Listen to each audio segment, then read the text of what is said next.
लोगों ने भक्ति को जो है मतलब बिल्कुल मॉडिफाई कर दिया है। हमने आजकल देखा है कि लोग भक्ति के बारे में, धर्म के बारे में कोई बात नहीं करता। हर कोई सिर्फ, हमने सोशल मीडिया पे भी देखा है कि लोग वीडियो चला दिया, कोई भी सॉन्ग लगा दिया, उसके ऊपर सर घुमाना शुरू कर दिया। आप धर्म का कोई भी आप जो है पहलू आप खोज लीजिए, आप कोई भी आप धर्म ग्रंथ पढ़ लीजिए, वहाँ पे आप हमें रिटर्न में ला के दे दीजिए कि वहाँ पे कि अगर किसी के शरीर में माता आता है, ये वर्ड्स लिखा हुआ हो। ऊर्जा बोला जा सकता है कि जो है नाभि के ऊर्जा, कुंडलिनी ऊर्जा जब किसी को जागृत होती है तो ऊर्जा के द्वारा साधक जो है अपना जो है ऊर्जा के चक्र को ऊपर कर सकता है। इसके लिए कहीं भी ये वर्ड नहीं यूज नहीं किया गया किसी भी धर्म ग्रंथ के अंदर कि किसी को माता आता है, समझे। तो किसी के भी अंदर देवी देवता प्रवेश हो जाए, ये पॉसिबल ही नहीं है। ये झूठ है, एक नंबर का पाखंड है, आडंबर है। उनको कोई साइकोलॉजी बीमारी हो सकती है। तो लोगों ने ज़्यादा इस चीज़ को ज़्यादा मतलब क्रेज ज़्यादा हम बोल सकते हैं इस चीज़ का कि लोग भक्ति करना तो छोड़ ही चुके हैं। किसको भी देखो कि उनको भक्ति का कोई एक प्रश्न भी उनसे यदि पूछ लिया जाए धर्म वेदांत के बारे में, वो शायद उसका आपको जवाब नहीं दे सकते। हम प्रूफ कर सकते हैं इसको कि हमारे पास माँ है, हम उसके प्रत्यक्ष दर्शन कर सकते हैं। जो ਤੁਸੀਂ ਗੱਦੀ ਤੇ ਬਿਰਾਜਮਾਨ ਹੁੰਦੇ ਹੋ, ਤੁਹਾਨੂੰ ਕੌਣ ਆਦੇਸ਼ ਦਿੰਦਾ ਹੈ ਕਿ ਤੁਸੀਂ ਕਿਸੇ ਬੰਦੇ ਦਾ ਭਵਿੱਖ ਦੱਸ ਦਿਓ? कार्य जो है साक्षात माँ भगवती करती है, हम नहीं करते हैं। जो हमें आदेश देती हैं हम जो है लोगों तक उसको ट्रांसफर कर देते हैं। हमारा सिर्फ इतना कार्य है। हमको आप एक मैसेंजर बोल सकते हो कि जो उनके जीवन में जो चल रहा है या घटित हो रहा है, वो मूल रूप में उसकी जानकारी माँ भगवती के द्वारा पहले होती है। ਜਾਂ ਰੱਬ ਦੀ ਬੰਦੇ ਨੇ ਆਰਾਧਨਾ ਕਰਨੀ ਹੈ ਤਾਂ ਉਹ ਡਾਇਰੈਕਟ ਵੀ ਕਰ ਸਕਦਾ? जी नहीं, डायरेक्ट नहीं कर सकता। आपने देखा होगा कि अवतार जो धारण हुए हैं उनको माँ की योनि का की आवश्यकता क्यों थी? क्योंकि उनको पता था कि संसार में यदि हमको जाना है, लीला यदि हमको धरनी है, तो हमें इस संसार के नियमों को, इस झमेले को पहले हमको खुद जो है देखना पड़ेगा कि असल में ये है क्या। मूल रूप में जो संसार पे आया है, तो संसार के इस मायाजाल से निकलने के लिए उसको संसारिक गुरु। लोगों ने भक्ति को जो है मतलब बिल्कुल मॉडिफाई कर दिया है। हमने आजकल देखा है कि लोग भक्ति के बारे में, धर्म के बारे में कोई बात नहीं करता। हर कोई सिर्फ, हमने सोशल मीडिया पे भी देखा है कि लोग वीडियो चला दिया, कोई भी सॉन्ग लगा दिया, उसके ऊपर सर घुमाना शुरू कर दिया। लेकिन असल में कहीं इंसिस्टिंग है इसकी। आप धर्म का कोई भी आप जो है पहलू आप खोज लीजिए, आप कोई भी आप धर्म ग्रंथ पढ़ लीजिए, वहाँ पे आप हमें रिटर्न में ला के दे दीजिए कि वहाँ पे कि अगर किसी के शरीर में माता आता है, ये वर्ड्स लिखा हुआ हो। ऐसा कहीं पे भी प्रूफ नहीं है। ऊर्जा बोला जा सकता है कि जो है नाभि के ऊर्जा, कुंडलिनी ऊर्जा जब किसी को जागृत होती है तो ऊर्जा के द्वारा साधक जो है अपना जो है ऊर्जा के चक्र को ऊपर कर सकता है। इसको महाशांभवी भी बोला जाता है हमारे यहाँ। इसके लिए कहीं भी ये वर्ड नहीं यूज नहीं किया गया किसी भी धर्म ग्रंथ के अंदर कि किसी को माता आता है। तो ये जो लोग बोलते हैं कि हमें माता आता है, आई एम द माता, मतलब ये मतलब लोगों के बीच में मतलब ये प्रूवन करें कि मैं माता हूँ, मुझे माता आता है, तो ऐसा प्रूफ नहीं हो सकता है। साधक को साधक है, एक आम भाषा में जो एक इंसान जो होता है, मतलब पांच तत्वों का बना पुतला खेले, हमारे यहाँ बोला जाता है कि जो साधक जो इंसान होता है उसका जो शरीर होता है वो 5 तत्वों से बना होता है, और जो देवी देवता होता है वो अग्नि तत्व से बने होते हैं। तो ये बताए कि अगर अग्नि के मध्य किसी के जो है शरीर को दे दिया जाए तो उसका क्या हाल होता है।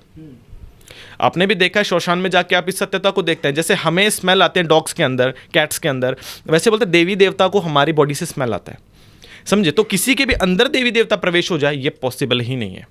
ये झूठ है, एक नंबर का पाखंड है, आडंबर है। उनको कोई साइकोलॉजी बीमारी हो सकती है। तो लोगों ने ज़्यादा इस चीज़ को ज़्यादा मतलब क्रेज ज़्यादा हम बोल सकते हैं इस चीज़ का कि लोग भक्ति करना तो छोड़ ही चुके हैं। किसको भी देखो कि उनको भक्ति का कोई एक प्रश्न भी उनसे यदि पूछ लिया जाए धर्म वेदांत के बारे में, वो शायद उसका आपको जवाब नहीं दे सकते, क्योंकि शायद उन्होंने कभी अध्ययन नहीं किया इन चीज़ों का। लेकिन जो भक्त होंगे पहले उस चीज़ का साइंटिफिक प्रूवन देंगे, उसको पहले ढूंढेंगे कि इसके पीछे का बिहाइंड द रीज़न क्या है, इसके पीछे का उसको खोज करेंगे उसकी। जब वो प्रूवन हुआ तब आपके सामने कहेंगे। लोग बोलते हैं हम सिद्धि प्रदाय, हमें सिद्धि है, माँ काली की हमें सिद्धि प्राप्त है। सिद्धि का शाब्दिक अर्थ क्या होता है? सिद्ध का क्या मतलब? प्रूवमेंट, कि हम सिद्ध कर सकते हैं, हम प्रूफ कर सकते हैं इसको कि हमारे पास माँ है, हम उसके प्रत्यक्ष दर्शन कर सकते हैं। हर साधक के अंदर जो है भगवती की कुंडलिनी शक्ति जागृत होती है। लोग माँ काली की बात करते हैं, माँ काली का एक पाँव जो है बोलते हैं कि भोले बाबा की छाती के ऊपर होता है, लेकिन वो भोले बाबा नहीं होते। वो बोलते हैं शव रूप महादेवम हृदयोत्परिम सिताम। हमारी माँ भगवती तो बोलती है कि अपने आप को जो है अपने आप को शव की तरह कर लो, आसपास की भूमि को श्मशान की तरह कर लो। शव की तरह ऐसा नहीं कि आप मर गए, नहीं। आप जिस समय संसार का आप कार्य करते हैं, आप जॉब करते हैं, आप अपने बच्चों को देखते हैं, परिवार को देखते हैं, उस समय पे आप देखते हैं कि आप सारा दिन अपने परिवार के लिए करते हैं। लोग बोलते हैं कि माँ मेरे साथ है, माँ की कृपा मेरे साथ है। लेकिन जिस समय आप इन सब चीज़ों से नैवेद्य लेकर के आप अपने साधना कक्ष में आते हैं, आप अपने मंदिर में आते हैं, उस समय आप अपने रूम को जो है आप बंद करके उसके डोर को जो है बिल्कुल मतलब उसको बंद करके आप जो है जिस समय आप आकर के माँ के चरणों में देखते हैं, तो माँ बोलते हैं कि अपने आप को शव रूप कर लो। बोलते हैं आप मरने के बाद जो सेंसेस होती हैं, जो आपकी हियरिंग होती है, लिसनिंग जो सेंसेस होती है बहुत बाद में जाती है आपकी, आप इनको डोनेट कर सकते हो। बोलते हैं माँ बोलते हैं कि आंखों से मुझे देखो, कानों से मुझे सुनो और दिल से मुझे याद करो। आपने देखा होगा कि माँ का चरण यहाँ होता है। माँ बोलते हैं कि अपने आसपास की भूमि को श्मशान की तरह कर लो। श्मशान के बारे में हमने आपको बताया दे कि वहाँ धर्म है, कि अपने आसपास में किसी का कोई लेना नहीं, कोई देना नहीं, किसी से कोई जलन नहीं, कोई फिक्र नहीं, गुरुओं के बताए गए मार्ग से सिर्फ यहाँ से मेरा ध्यान करो। तो माँ बोलती है कि मैं आपको नीलकमल दूंगी। जैसे आप माँ के स्वरूप को दे सकते हैं, ये होती है अभय मुद्रा, ये होती है वर मुद्रा, समझे। तो माँ बोलते हैं कि मैं तुम्हें नीलकमल दूंगी। नीलकमल का प्रतीक होता है संसार की सब प्रकार की सुख समृद्धियाँ। माँ के दूसरे हाथ में होता है खड्ग। माँ बोलते हैं कि तुम्हारे जितनी समस्याएं हैं जीवन में, आवश्यकताएं हैं, या तुम्हारे जीवन में जो एक्स्ट्रा है, जो मतलब जो तुम्हें लालच को, तुम्हारे ग्रीडनेस को, तुम्हारे जो हंगर को जो है मतलब इंक्रीज कर रहा है, या फिर तुम्हारे जो है मतलब किसी कोई सुंदर नारी आ जाए और तुम्हारे वासना को इंक्रीज कर रहा है, मैं उन सब प्रकार के जो तुम्हारे विकार उनको काट दूंगी। माँ के तीसरे हाथ में होता है बिना मांस का कपाल। माँ बोलते हैं कि जो कपाल होता है वो ज्ञान का प्रतीक होता है।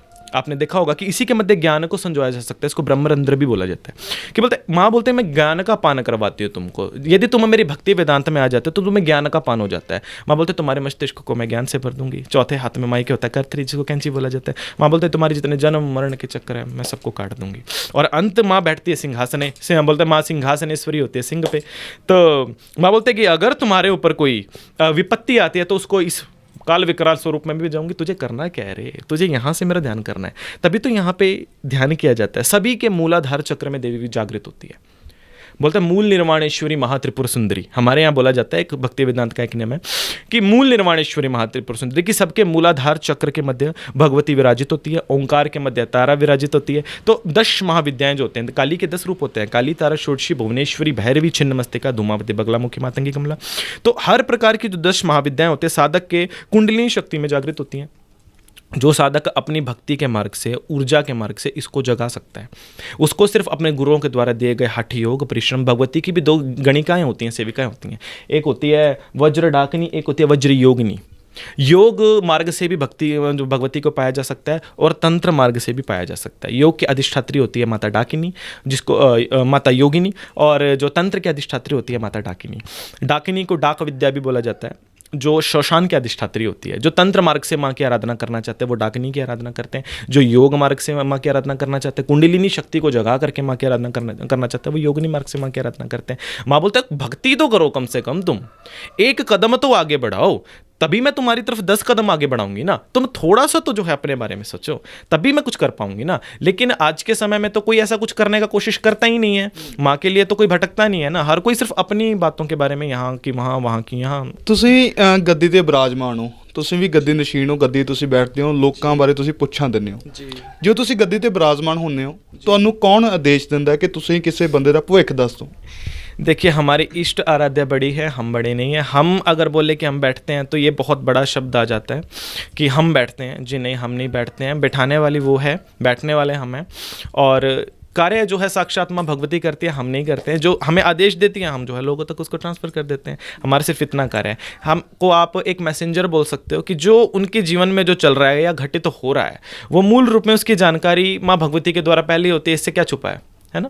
क्योंकि मूल निर्वाणेश्वरी महा त्रिपुर सुंदरी हमने पहले आपको बताया कि ये सबके मूलाधार को जानते हैं कि कौन कहाँ से उपज करके आया। तो माँ भगवती जो हमें आदेश देती है हम लोगों तक पहुँचा देते हैं। सिर्फ हमारा इतना काम है, हम कुछ नहीं करते। ਇਸ ਨੂੰ ਆਪਾਂ ਇੱਕ ਕੜੀ ਕਹਿ ਸਕਦੇ ਹਾਂ, ਕਿਉਂਕਿ ਕੋਈ ਵੀ ਕਿਸੇ ਨੂੰ ਤਕਲੀਫ ਹੈ, ਕਿਸੇ ਨੂੰ ਕੋਈ ਦੁੱਖ ਹੈ ਜਾਂ ਕਿਸੇ ਨੂੰ ਕੋਈ ਚੀਜ਼ ਤੋਂ ਦਿੱਕਤ ਹੈਗੀ ਆ, ਰੱਬ ਦੀ ਬੰਦੇ ਨੇ ਆਰਾਧਨਾ ਕਰਨੀ ਹੈ ਤਾਂ ਉਹ ਡਾਇਰੈਕਟ ਵੀ ਕਰ ਸਕਦਾ।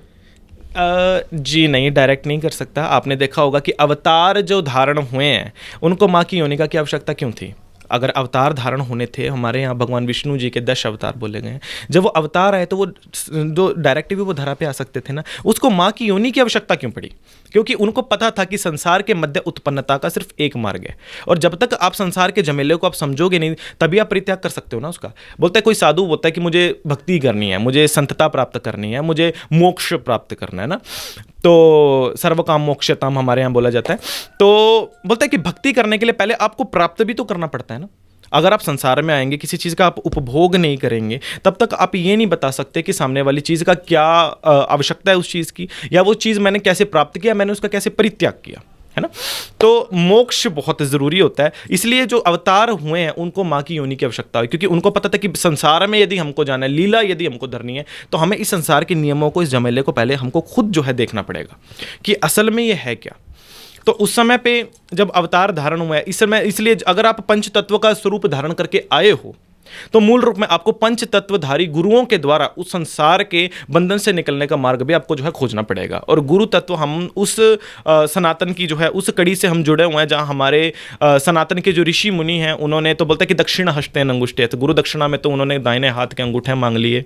और बोलते हैं कि शीश कटे गुरु मिले, शायद ये भी बहुत सौदा आसान है क्योंकि आपके इस जीवन ने आपके 7 जन्मों तक जो है गुरु की विद्या आपके साथ जाती है, क्योंकि ये ऐसा धन है जो कोई चोरी नहीं कर नहीं सकता। इसलिए यदि जो मूल रूप में जो संसार पे आया है तो संसार के इस मायाजाल से निकलने के लिए उसको संसारिक गुरु की ही आवश्यकता रहती है।